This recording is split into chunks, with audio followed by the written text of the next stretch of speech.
1857 का विद्रोह, जिसे भारतीय स्वतंत्रता संग्राम कहा जाता है, भारत की आज़ादी के इतिहास की एक महत्वपूर्ण घटना थी।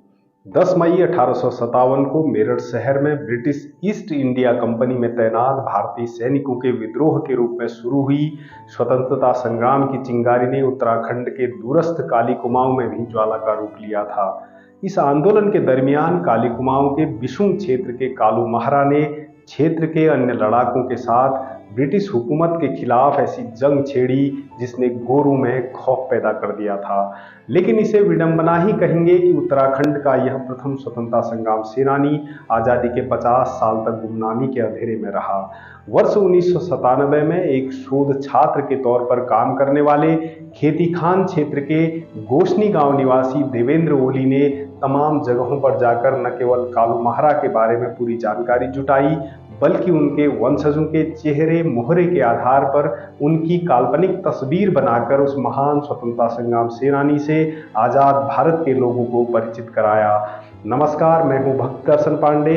आज विविध कथानक में उत्तराखंड के प्रथम स्वतंत्रता संग्राम सेनानी की कहानी। उत्तराखंड के पहले स्वतंत्रता संग्राम सेनानी कालू महरा का जन्म बिशुंग के थुआ महर गांव में वर्ष 1831 में हुआ था। कालू महरा कुमाऊं के बिशुंग पट्टी के छत्री थे, जिसे अब कर्ण करायत के नाम से जाना जाता है। कालू महरा के पिता ठाकुर रतिभान सिंह तिब्बत के साथ व्यापार करने वाले प्रमुख व्यापारियों में शामिल थे और क्षेत्र में उनकी बड़ी प्रतिष्ठा थी। उनके बारे में कहा जाता है कि कालू महरा बचपन से ही दबंग थे। सांवली सूरत वाले कालू महरा का गठीला शरीर था। उनके शरीर पर एक लबादा रहता था और कमर में खुखरी लटकी रहती थी। घुड़सवारी उनका प्रमुख शौक था और एक दिन में ही वे अल्मोड़ा से लौटकर बिशुंग पहुंच जाते थे। वर्ष 1857 में स्वतंत्रता आंदोलन की चिंगारी भड़की थी। पहाड़ का यह काली कुमाऊं क्षेत्र मैदान से कटा तो था, लेकिन चंद शासनकाल के समय जाड़ों में यहाँ के लोग भाबर जाया करते थे। इस कारण यहाँ के लोगों के राजनीतिक संपर्क भी थे। उनके बारे में लिखा गया है कि कालू महरा के खान बहादुर खान, रुहेला नवाब और टिहरी नरेश से अच्छे संबंध थे। जब कुमाऊं के लोग भाबर गए थे, तब अवध की बेगमों का कालू महरा के पास दूत आया और आंदोलन में कूदने की दावत दी। नवाब खान बहादुर खान ने संधि वार्ता करने के लिए कालू महरा को संदेश भेजा, जिसमें तय हुआ कि जहां तक रथ का पहिया चलेगा वह क्षेत्र नवाब का और उसके बाद का क्षेत्र कालू महरा का होगा, यानी मैदानी क्षेत्र नवाब का और पर्वतीय क्षेत्र कालू महरा का। इसके अलावा यह भी तय हुआ कि नवाब कालू महरा को आर्थिक सहायता प्रदान करेगा और सैन्य सामग्री की पूर्ति की जाएगी। इस वार्ता के पश्चात काली कुमाऊं अंचल में संघर्ष की तैयारियां शुरू हो गई।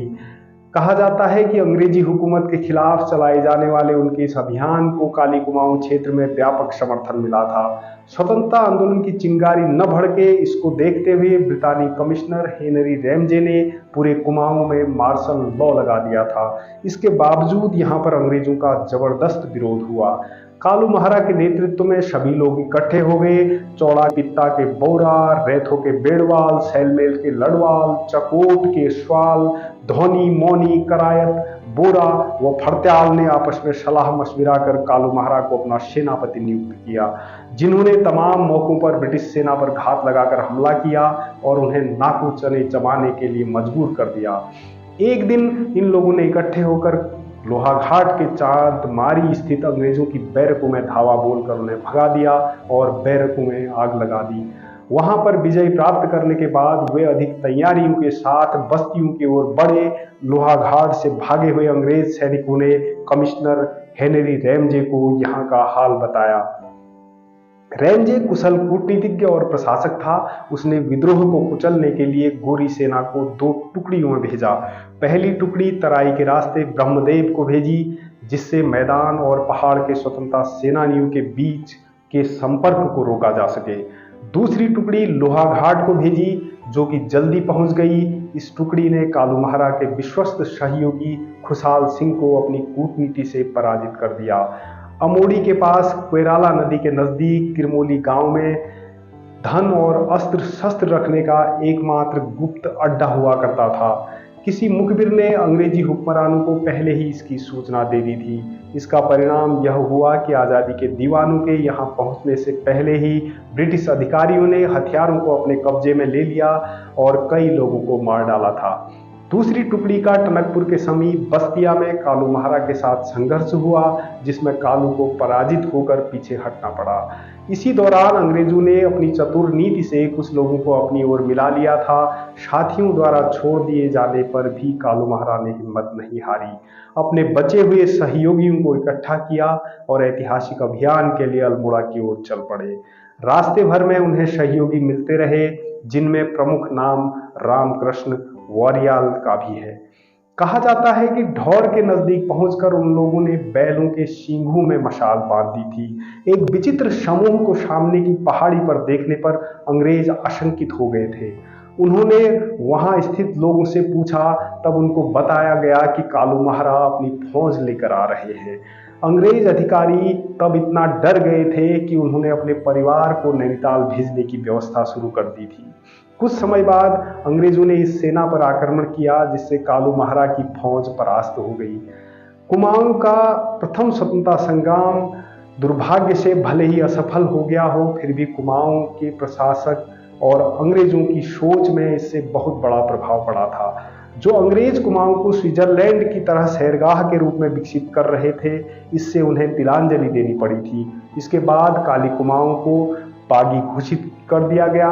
सन 1937 तक यहाँ के लोगों को सेना में भर्ती नहीं किया गया। इस बीच अंग्रेजी हुकूमत के खिलाफ विद्रोह करने वाले कालू महारा तथा उनके सहयोगी भाग निकले थे, जिसमें आनंद सिंह फड़त्याल और बिशन सिंह करायत भी शामिल थे। कालू महारा के हाथ नहीं आने पर अंग्रेज शासकों ने उनके घर में धावा बोलकर उसे जला दिया। इसके बाद कालू महारा के सहयोगी बिखर गए थे। कालू महारा और रामकृष्ण वारियाल नेपाल के डोटी क्षेत्र में चले गए। उनके कई साथी और सहयोगी जंगलों में भटक भटक कर भूख प्यास से मर रहे थे। अंग्रेजों ने आनंद सिंह फड़त्याल और बिशन सिंह करायत को गिरफ्तार कर लिया था और कहा जाता है कि कुछ समय बाद उन्हें गोली मार दी गई थी। इस घटनाक्रम के बाद कुमाऊं के आर्टिलरी के सैनिकों द्वारा अल्मोड़ा में जून 1858 में अंग्रेजों के दमन के विरुद्ध विद्रोह कर दिया। गोरी सरकार ने इन सिपाहियों को जेल में बंद कर दिया और कुछ समय पश्चात रिहा तो किया, लेकिन उन्हें कुली के काम में प्रयोग कर उनके साथ जानवरों सा बर्ताव किया गया। कुछ समय बाद कालू महारा नेपाल से काली कुमाऊं वापस अपने घर आ गए। इसी दौरान अंग्रेज सरकार ने उन्हें जिंदा या मुर्दा पकड़ने के लिए इनाम घोषित कर दिया था। तब कालू महारा दिन भर जंगलों में भटकते रहते थे और रात को ब्राह्मणों के पास आते थे। उनके इस व्यवहार से उनके ब्राह्मणों को भी परेशानी होने लगी और उधर अंग्रेज सरकार ने उन पर रखी इनाम की राशि बढ़ा दी थी। ब्राह्मण और यजमान से समझौता हुआ, जिसके अनुसार उन्हें जोशियों के माध्यम से समर्पण करना था। इसी दौरान उन्होंने काली कुमाऊं स्थित अपने अंचल को भी सूचना भेज दी थी कि अंग्रेज उन्हें गिरफ्तार कर मार सकते हैं। कुछ दिनों पश्चात कालू महाराज जोशियों के माध्यम से गिरफ्तार हो गए, जिसमें उनके ब्राह्मण ने केवल जेल की सजा की शर्त रखी थी। अल्मोड़ा जेल में गिरफ्तारी के दौरान कालू सिंह को अपनी स्वच्छंद प्रकृति के कारण जीवन व्यतीत करने में कठिनाई होती थी। जब कोर्ट में पेशी लगी, बहस के समय ढौर में काली कुमाऊं के लोग ढोल नगाड़ों के साथ पहुंचकर आवाज देने लगे थे। इस कोलाहल को सुनकर अंग्रेज अधिकारियों के कान खड़े हो गए। उन्होंने भारतीय कर्मचारियों से पूछा कि सामने क्या हो रहा है। इस पर उत्तर मिला कि कालू के समर्थक आ रहे हैं और वे इस शहर को भून डालेंगे, लेकिन यदि कालू महारा को छोड़ दिया जाए तो इस भयंकर कांड से बचा जा सकता है। कम सेना होने के कारण अंग्रेजों ने कालू महारा को छोड़ दिया और महारा अपने निवास स्थल बिसुम आ गए। जब वह वहां पहुंचे तो आग लगा देने से उनका मकान खंडहर में तब्दील हो चुका था। मकान नहीं होने के कारण कालू महारा ने ग्रामीणों के सहयोग से मायावती के निकट घर बनाया और वहीं रहने लगे। कहा जाता है कि इसके बाद कालू महारा ने अपनी गतिविधियां कम कर दी और एकांतवास में शांतिपूर्वक जीवन व्यतीत किया। इसके बावजूद इस शून्य से भी अंग्रेज इतना खौफ खाते थे कि स्थानीय पटवारी उनकी गतिविधियों पर नजर रखता था। यहाँ तक कि जिस मकान को ग्रामीणों के सहयोग से बनाया गया था, अंग्रेजों ने उस मकान में पक्की छत तक नहीं डालने दी। कहा यह भी जाता है कि उनकी मृत्यु के बाद भी पटवारी हर तीसरे साल बच्चों की स्थिति की रिपोर्ट सरकार को भेजता था। गोरी सरकार के खिलाफ विद्रोह करने वाले कालू महारा के जीवन के अंतिम पड़ाव और मृत्यु के बारे में इतिहासकार भी एक मत नहीं है। उनके बारे में पूर्वांचल केसरी बद्रीदत्त पांडे ने लिखा है कि कालू महारा को गोरे हुक्मरानों ने अलग अलग 52 जेलों में घुमाया था, जबकि उनकी वंशावली से यह बात साबित होती है कि उनका देहांत खाट कुटुंब में स्वामी विवेकानंद द्वारा आश्रम स्थापित करने के बाद हुई। काली कुमाऊं में स्वतंत्रता की अलख जलाने वाले कालू महारा को आजादी के 50 साल तक कोई नहीं जानता था। देवेंद्र ओली बताते हैं कि उनके पिता सुखदेव ओली शिक्षक थे और अक्सर वह विषुम के कालमार के भी बड़े स्वतंत्रता सेनानी होने की बात कहा करते थे। ओली बताते हैं कि उनके पिता के बार बार काल मार्जू का नाम लेने से उनके मन में हर्षदेव ओली और कालू महारा सहित प्रमुख स्वतंत्रता संग्राम सेनानियों पर शोध करने की इच्छा जगी, लेकिन स्थानीय स्तर पर कालू महारा के बारे में कोई दस्तावेज नहीं मिले। इसके बाद जब उन्होंने तमाम जगहों पर जाकर जानकारियां जुटानी शुरू की तो दिल्ली की 3 मूर्ति मेमोरियल लाइब्रेरी में उत्तर प्रदेश डिस्ट्रिक्ट गजेटियर मिला, जिसमें कालू महारा, आनंद सिंह फड़त्याल और बिशन सिंह करायत के नामों का उल्लेख था।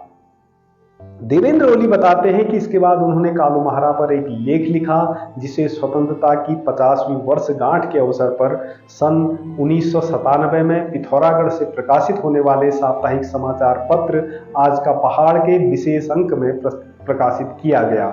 यह अंक स्वतंत्रता संग्राम सेनानियों को समर्पित किया गया था और इसका विमोचन सेनानी कालू महारा के पैतृक गांव थुआ महर में किया गया, जिसमें आज का पहाड़ के संपादक बद्रीदत्त कसनियाल सहित तमाम पत्रकारों ने शिरकत की थी। देवेंद्र ओली कहते हैं कि इस पत्रिका में कालू महारा को उत्तराखंड का प्रथम स्वतंत्रता संग्राम सेनानी लिखा गया था। गोरी सरकार के खिलाफ काली कुमाऊं के लोगों को संगठित करने वाले महान सेनानी कालू महारा के लिए प्रयोग किया गया यह शब्द काफी लोकप्रिय रहा और आज भी लोग उन्हें प्रथम स्वतंत्रता संग्राम सेनानी के रूप में जानते और याद करते हैं। वह बताते हैं कि कालू महारा के बारे में लोग जानने लगे, लेकिन वह कैसे रहे होंगे। लोगों के मन में उनकी तस्वीर देखने की बड़ी जिज्ञासा रहती थी, लेकिन उनकी कोई तस्वीर तो थी नहीं। तब उन्होंने उनका चित्र बनाने की ठानी और 1998 से वर्ष 2004 तक तमाम चित्रकारों से मिले और उनके वंशजों के चेहरे मोहरे के आधार पर कालू महारा का चित्र तैयार किया गया। यह चित्र तैयार करने के बाद चंपावत जिले में वर्ष 2004 में पहली व्याख्यान माला आयोजित की गई। इस व्याख्यान माला के लिए तत्कालीन मुख्यमंत्री नारायण दत्त तिवारी ने 50,000 रुपए की धनराशि स्वीकृत की थी। इस तमाम कवायद के बाद लोहाघाट के चौराहे का नाम आजादी के महानायक कालू महारा के नाम पर रखा गया। डाक विभाग ने अक्टूबर 2021 में कालू सिंह महारा के सम्मान में एक लिफाफा जारी किया था। पिथौरागढ़ के प्रधान डाकघर में कालू सिंह महारा के चित्र वाला यह लिफाफा जारी किया गया। उस समय कालू महारा के प्रपौत्र विजय सिंह महारा भी मौजूद रहे। जब भी प्रथम भारतीय स्वतंत्रता संग्राम का जिक्र होगा, कालू महारा को उत्तराखंड के काली कुमाऊं क्षेत्र में स्वाधीनता आंदोलन की चिंगारी को ज्वाला का रूप देने वाले नायक के तौर पर हमेशा याद किया जाता रहेगा।